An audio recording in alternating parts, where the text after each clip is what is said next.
And pretty sure you can still get by on those good looks. Oh, thank you. You're so nice. Good morning to you, Austin Anderson, here with us. How was your pain this morning? Oh, it's seems like it just, as I get out of bed, my back muscles all tighten up and really hurt.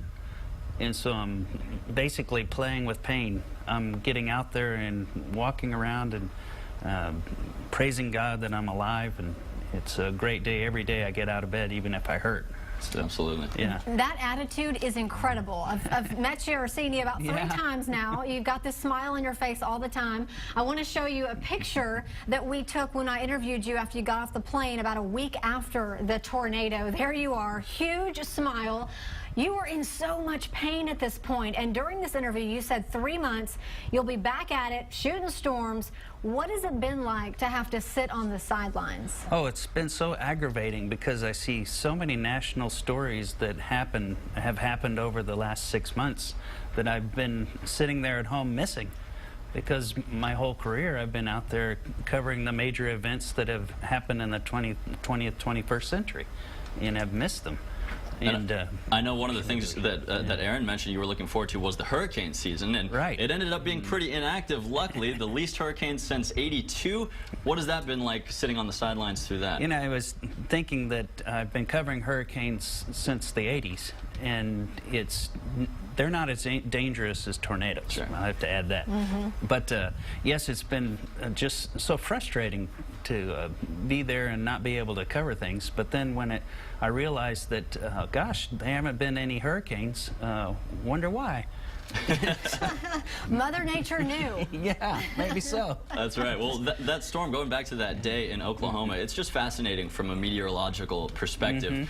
Tell me about the unusual turn that put you guys in harm's way, the unusual turn that storm made, and also when you guys realized, hey, it's too late. Yeah, it was so unexpected because not only did it make a sharp right turn, this tornado grew in size exponentially within a matter of seconds and sped up. So that is an unusual occurrence because a lot of times you can get out there and be close enough to videotape it, but a couple of miles away, so you can inform the public that, hey, yes, there is a tornado on the ground here. But in that case, this tornado just grew up, just blew up in size and turned left and caught so many storm chasers besides us and killed 3 of the best storm chasers, meteorologists there are, in Tim Samaras. And I know we talked to you right after you got back, and you said your perspective hadn't changed. There was a controversy about storm chasing after that. 6 months later, has it changed? Well, it hasn't changed from my perspective, but from my wife's perspective, yes. I mean, it seems to me that we do need weather people out there to be able to train storm spotters to be able to say, hey, yes, here's a tornado on the ground, because it's been projected by radar that you can see the Doppler radar that has a hook echo, and the National Weather Service will say, hey, there's a tornado there, we're going to issue a warning.